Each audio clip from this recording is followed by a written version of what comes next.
अध्याय दुसरा. शिवरात्री महात्म्य. मृगव्याधाची कथा. श्री गणेशाय नमः. जेथे सतत शिवस्मरण चालते तेथे भोग, मोक्ष, सर्व प्रकारचे कल्याण असते. नाना प्रकारची संकटे, विघ्ने यांची बाधा होत नाही. परिसाला नकळत लोखंड लागले तरी त्याचे सुवर्ण होते. अमृत नकळत प्राशन केले तरी अमरत्व येते. औषधाचे नाव नकळत घेतले तरी रोग बरा होतो. वाळलेल्या गवतावर अजान मुलाने अग्नी टाकला तरी गवत जळते. त्याप्रमाणे विनोदाने शिवनाम मुखात आले तरी पाप नष्ट होते. उदाहरणार्थ, शिवभजन करणाऱ्यांच्यावर टीका करणाऱ्याच्या उद्देशाने शिव शिव हर हर या नावाचे व्यंगपूर्ण नाव घेतले तरी त्यांचे दोष नष्ट होतात. आपल्या पुत्राचे नाव घेताना शंकराचे नाव आले तरी त्याचा प्रभाव पडतो. अत्यंत प्रीतीने, आदराने शिवाचे स्मरण, ध्यान करणे, ब्राह्मणाला शिवस्वरूप मानून त्याला तृप्त करणे, शिवरात्रीला उपवास, जागरण करणे, त्या दिवशी बेलपत्रे घेऊन यथासांग शिवपूजा करणे, असे जो कोणी करील त्याचे अनंत जन्मीचे पाप पूर्णपणे भस्म होईल. प्रातःकाळी शंकराचे दर्शन घेतल्याने रात्रीचे पाप नष्ट होते. दुपारी दर्शन घेतल्याने पूर्वजन्मीचे दोष जातील. सायंकाळी शिवदर्शन घेतल्याने 7 जन्माचे पाप भस्म होते. शिवरात्रीचा महिमा विशेष सहस्त्रमुखे असून वर्णन करू शकत नाही. कपिलषष्ठी, संक्रांत, गजछाया, ग्रहण, अर्धोदय, महोदय इत्यादी पर्वकाळ शिवरात्रीवरून ओवाळून टाकावे. शिवरात्र हा पुण्य पर्वकाळ, त्यात शिवपूजा, जागरण, रुद्राचा घोष या गोष्टींना फार महत्व आहे. अनेक ऋषी, देवदेवता शिवरात्रीचे व्रत करतात. याविषयी शौनकादिक ऋषींना सुताने जी सुरस कथा सांगितली ती श्रोत्यांनी ऐकावी. माघ मासातील कृष्ण चतुर्दशी ही मुख्य शिवरात्र जाणावी. व्याधाची कथा. विंध्य पर्वतात एक व्याध राहत असे. तो हिंसक आणि निर्दयी होता. पशुपक्ष्यांचा घात करून उपजीविका करीत असे. एके दिवशी नेहमीप्रमाणे शिकार करण्याच्या तयारीने शस्त्रे, फासे, जाळे घेऊन तो जंगलात गेला. तिथे एक शंकराचे मंदिर होते. तो दिवस शिवरात्रीचा पर्वकाळ असल्याने सगळीकडून शिवमंदिर सुशोभित केले होते. मंदिराचा कळस चकाचक होता. मंदिरातील शिवलिंगाची भक्त मनोभावे पूजा करीत होते. ब्राह्मण समुदाय रुद्रघोष करीत होते. अखंड अभिषेकाची धार शिवलिंगावर धरली होती. टाळ, मृदुंगाच्या गजरात शंकराचे कीर्तन चालू होते. हर हर असा जयघोष भक्तजन करीत होते. अनेक दीप लावले. सुगंधी द्रव्यांचा दरवळ चहूकडे पसरला होता. त्या ठिकाणी व्याध आला. त्याने ते सर्व वातावरण पाहिले. सर्व प्रकारची टिंगळ करून तो तेथून शिव हर हर असे वेडावून पुढे दाट जंगलात चालला. चेष्टेमध्ये त्याच्या जिभेला शिव शिव म्हणायची सवय लागली. तो दाट जंगलात शिरला. संध्याकाळपर्यंत त्याला कोणत्याही प्राण्याची शिकार मिळाली नाही. सूर्यास्तानंतर जंगलात दाट काळोख पसरला. आकाशात चांदण्या चमचमत होत्या. फिरत फिरत व्याध एका सरोवराच्या तीरावर आला. तेथे एक बेलाचा वृक्ष होता. शिकारीसाठी योग्य जागा आहे असे वाटून तो वृक्षावर चढून बसला. आकर्ण धनुष्य ओढून त्यावर बाण लपवून तो सावजाचे लक्ष शोधू लागला. परंतु त्याच्या डोळ्यापुढे बेलाच्या वृक्षाच्या ढाळ्या येत असल्याने त्याला नेम साधता येईना. तेव्हा त्याने फांदीवरील बेलाची पाने तोडून खाली टाकायला सुरुवात केली. त्या बेलाच्या वृक्षाखाली ब्रह्मदेवाने स्थापन केलेले शिवलिंग होते. त्यावर बेलाची तोडलेली पाने पडू लागली. अशा तऱ्हेने व्याधाकडून नकळत शिवरात्रीचे व्रत घडत होते. त्याला उपवास, जागरण घडले होते. त्याच्या जिभेला हर हर म्हणण्याचा चाळा लागला होता आणि शिवलिंगावर बेलाची पाने त्याच्या हातून पडून पूजनही घडत होते. रात्रीचा एक प्रहर उलटून गेला. त्या सरोवर त्या सरोवराच्या काठी एक गर्भिणी सुकुमार हरिणी पाणी पिण्यासाठी आली. तिला दुरूनच दिसले की साक्षात मृत्यूचे रूप घेऊन व्याध आपल्यावर बाण रोखून बसला आहे. तेव्हा ती मनुष्यवाणीने व्याधाला म्हणाली, हे महापुरुषा, एक रथ भरून छोटे जीव मारले तर एक हरिणी वधाचे पातक, 100 हरिण वधले तर एका बैलाच्या हत्येचे पातक, 100 बैल मारले तर एका गोहत्येचे पाप, 100 गोहत्या केल्या तर एका ब्राह्मणाच्या वधाचा दोष, 100 ब्राह्मण वधाचे पातक एक स्त्री वधा इतके असते आणि 100 स्त्रियांच्या हत्येचे पाप एका गुरु हत्येच्या पापापेक्षा शतपट असते. तरी माझा अपराध नसताना तू माझ्यासारख्या गर्भिणीला मारू नकोस. माझ्या उदरातील निष्पाप कोवळ्या जीवाचा वध करून दोष घेऊ नकोस. मनुष्यवाणीने बोलणाऱ्या हरणीला पाहून व्याधाला आश्चर्य वाटले. तो म्हणाला, मनुष्यवाणीने बोलून तू एवढे शास्त्र कसे सांगते? माझ्या कुटुंबातील लोक माझ्यावर उदरनिर्वाहासाठी अवलंबून आहेत. ते आज दिवसभर माझ्यासारखेच उपाशी आहेत. तरी सुद्धा माझ्या अंतःकरणात तुझ्याविषयी करुणा उत्पन्न झाल्यामुळे तू पूर्वी कोण होतीस? तुला एवढे ज्ञान कोठून मिळाले? ते सर्व मला सांग. हरिणीची पूर्वकथा. हरिणी म्हणाली, पूर्वी देवदेवतांनी मिळून केलेल्या समुद्रमंथनातून जी 14 रत्ने निघाली, त्यात मी एक रंभा नावाची अप्सरा रत्न म्हणून निर्माण झाले. माझ्या रूपावर देव, ऋषी अनुरक्त झाले होते. त्यांचे मनोरंजन करणे माझे काम होते. स्वर्गातील दिव्य भोग भोगून सौंदर्याने उन्मत्त होऊन मी शिवभजन, शिवरात्र, सोमवार, प्रदोष व्रते वगैरे सर्व मी सोडले.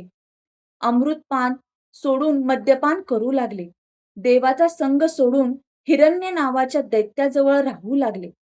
एकदा तो दैत्य मृगयेसाठी दूरवर अरण्यात गेला. हे पाहून मला वाटले की या वेळात श्री शंकराचे दर्शन घेऊन यावे. म्हणून मी कैलासावर गेले. मला पाहता शंकर भगवान क्रोधित झाले. माझ्याकडून घडलेल्या अपराधांची शिक्षा म्हणून त्यांनी मला शाप दिला की तू अत्यंत पापिनी असल्याने मृत्यूलोकात हरणी होऊन जन्म घेशील. तुझ्या सख्यांनाही हाच जन्म मिळेल. हिरण्य राक्षस मृग होऊन तुमचा पती होईल. तो शाप ऐकून मी भयभीत झाले व श्री शंकरांच्या चरणी क्षमायाचना करून उशाप देण्याची विनंती करू लागले. तेव्हा त्या दयाळू भोळ्या शंकराने मला उशाप दिला. 12 वर्षे पूर्ण झाल्यावर तुम्ही तत्काळ माझ्या चरणी याल. त्याप्रमाणे मला मृगयोनीत जन्म मिळाला असून मी गर्भिणी असल्याने प्रस्तुती काळ जवळ आला आहे.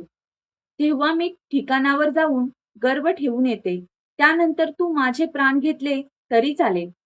मृगाचे निरूपण. व्याध म्हणाला, तुझ्या गोड बोलण्यावर माझा विश्वास नाही.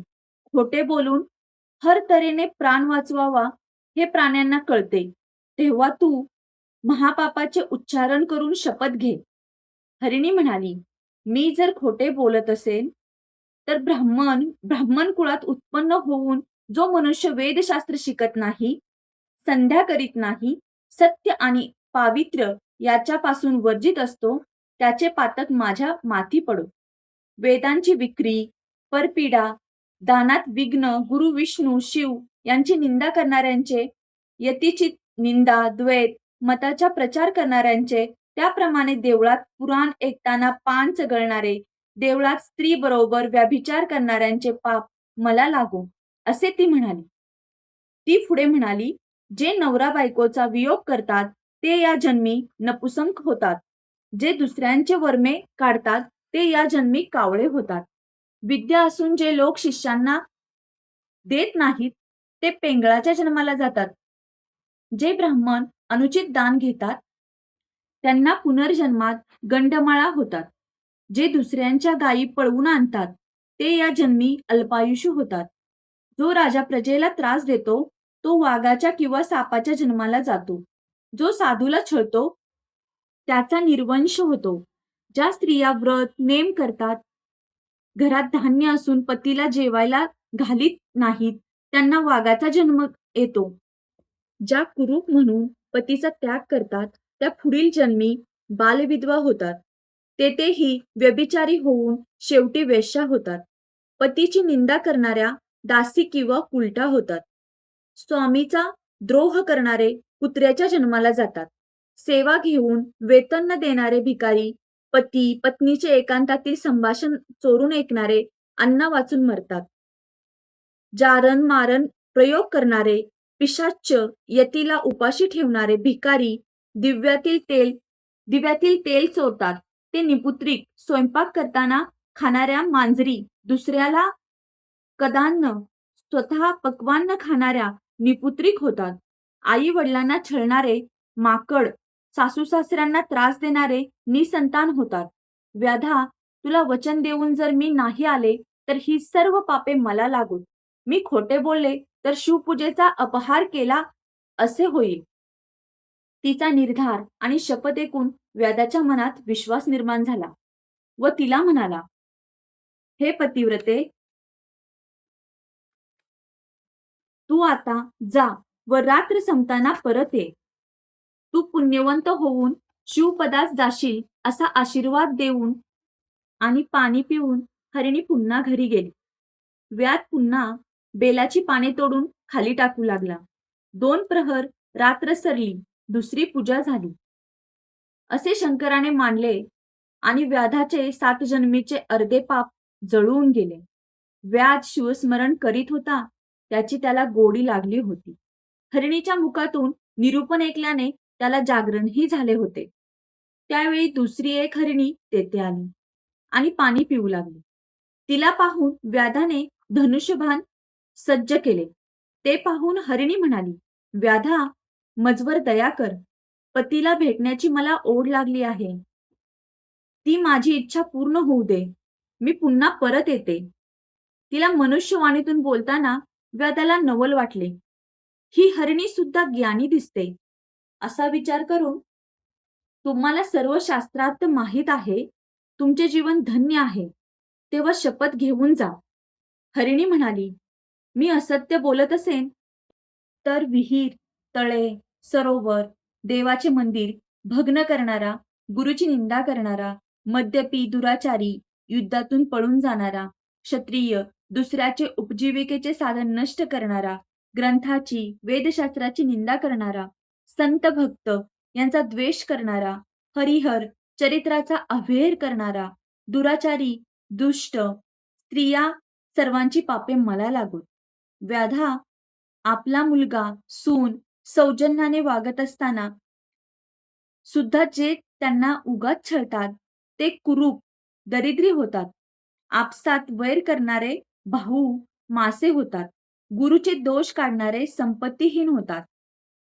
वाटसरूची वस्त्रे लुटणारे अतिशूद्र होऊन प्रेत वस्त्रे वापरतात. तपस्वी म्हणून अनाचार करणारे सुरवंट होतात. कन्या विक्री करणारा हिंस्त्र प्राणी होतो. पतिव्रतेला छळणाऱ्यांचे घर फुटते. ब्राह्मण असून मद्य विकतो, प्राशन करतो, तो नाश पावतो. ब्राह्मणाचा अपमान करणारा ब्रह्मराक्षस तर उपकार न स्मरणारा कृमी होतो. 10 माणसांपासून खोटी साक्ष देणाऱ्याचे पितर नरकात जातात. जो लग्न करून पत्नीमध्ये भेदभाव करतो, तो गोचिड होतो. दुसऱ्याचा पाणी पुरवठा बंद करतो, त्याचे मलमूत्र बंद होते. साधूची निंदा करणाऱ्याचे दात पडतात. देवळात भोजन करणारा क्षयी, राजाची निंदा करणारा मंदाग्नी त्रस्त होतो. ग्रहणात जेवणाऱ्याला पित्त, मुले पळवून विक्री करणारा कोडी होतो. गर्भपात करणारी स्त्री वांज होते. देवालय पाडणाऱ्याची हाडे मोडतात. अपराधाविना पत्नीला शासन करणाऱ्याला अर्धांगवायू, ब्राह्मणाचे अन्न पळवणाऱ्याचा निर्वंश होतो. ब्राह्मणाला काठी मारणाऱ्याच्या अंगातून कळा येतात. संताशी वाद घालणाऱ्यांचे दात मोठे होतात. गुरु, संत, माता, पिता यांचा अपमान करणारा तोतरा, देवाजवळील वृक्ष तोडणारा पांगळा होतो. सुतकातले अन्न खाणारा रोगी, एकटाच सुगंधी द्रव्य वापरतो त्याच्या अंगाला दुर्गंध येतो. ब्राह्मणाचे कर्ज बुडवणारा अल्पायुषी होतो. झाडाची सावली नष्ट करणारा निराधार होतो. ब्राह्मणाचे ऋण बुडवतो तो भिकारी. पुत्रद्वेषी गरिबाचे लग्न मोडणारा निसंतान होतो. ब्राह्मणांना छळ करणारा यमाकडून दंडित होतो. पवित्र ग्रंथ न ऐकणारा बहिरा होतो. माता पित्याच्या छळ करणाऱ्याचा कार्यनाश, एकाच देवाची भक्ती इतर देवांची निंदा करणाऱ्याला कमी मुले होतात. गोवध करणाऱ्याला कर्कशा बायको मिळते.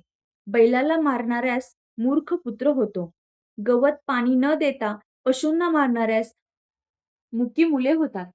आवश्यकता नसताना पशुहत्या करणाऱ्याला पारध्याला फेपरे येते. आपल्या गुरुचा त्याग करणारा अल्पायुषी होतो. सूर्याकडे तोंड करून लघुशंका करणारा दंतहीन पांढऱ्या केसांचा होतो.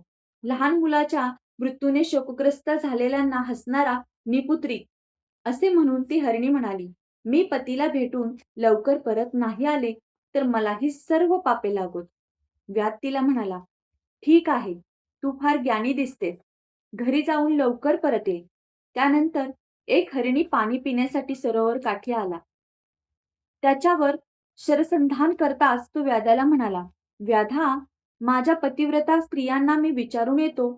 तुला दिलेले वचन मी नाही पाळले तर कीर्तनात विघ्न करणाऱ्यांचा निर्वंश होतो. शूद्र ब्रह्मकर्म करणारा नरकात जातो. तीर्थयात्रेत विघ्न करणाऱ्यांच्या अंगावर जखमा होतात, तो नरकात जातो. शास्त्रात शास्त्रार्थात प्रमाण नाही अशा शूद्र विषयावरील कूट कविता करणारा निपुत्रिक होतो. एकादशी शिवरात्र व्रते न करणारा दुबळा होतो. शिवहरीची प्रतिमा फोडणारे शिवनिंदा भक्तांना विघ्न आणणारे नरकात कीटक होतात. आई वडिलांचा द्रोह करणारे व्याधिग्रस्त पिशाच्च होतात. गुरुद्रोही भूतयोनीत जातात.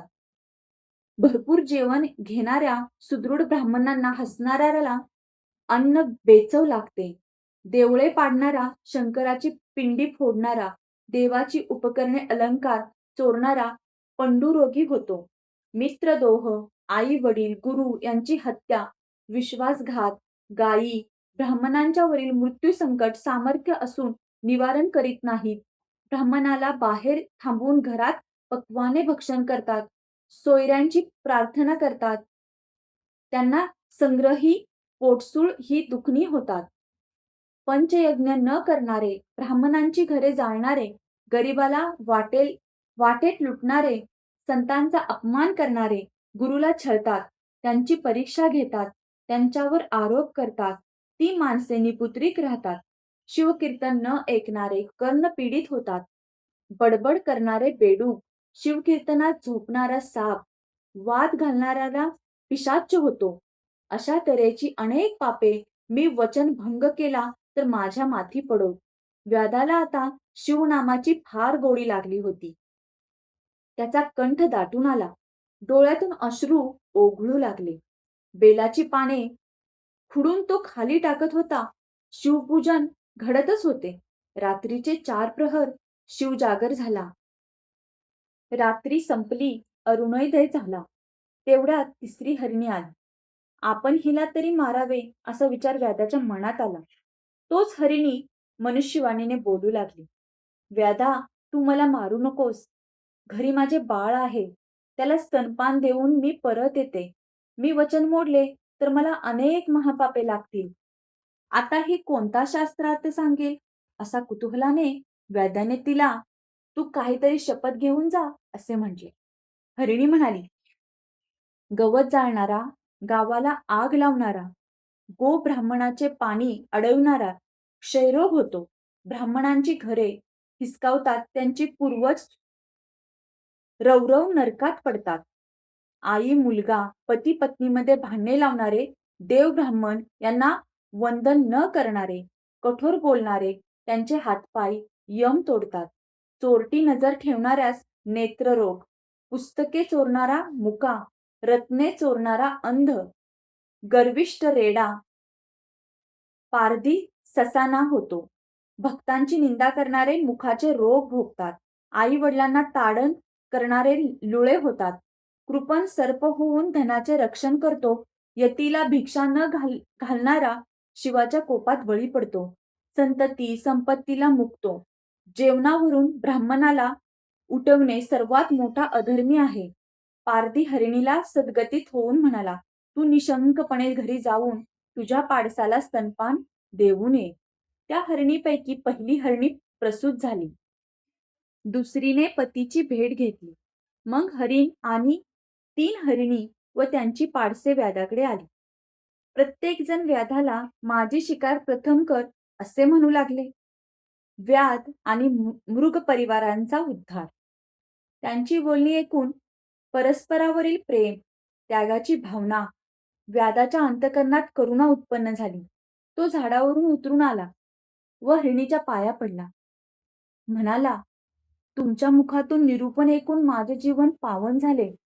आता तुम्हीच माझे माता पिता गुरु आहात. संसार लटका आहे. शिवपदी पोहोचण्याची मला ओढ लागली आहे.